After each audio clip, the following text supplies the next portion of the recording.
अस्सलाम वालेकुम जी। Election commission से आदाब। मैं शिराज अहमद शराजी हूँ। इस वक्त इलेक्शन कमीशन में सिक्योरिटी इंतहाई सख्त कर दी गई है क्योंकि आज वज़ीर-ए-आला खैबर पख्तूनख्वा को ज़ाती हैसियत में तलब किया गया है।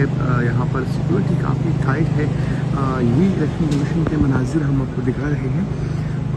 इलेक्शन कमीशन के मरकज़ी दरवाजे के बाहर भी पुलिस की भारी नफरी मौजूद है, एफसी की भारी नफरी मौजूद है।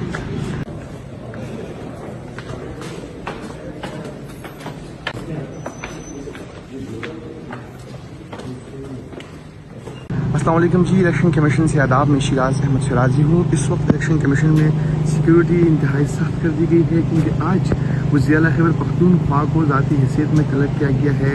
यहाँ पर सिक्योरिटी काफ़ी टाइट है। यही इलेक्शन कमीशन के मनाजिर हम आपको दिखा रहे हैं।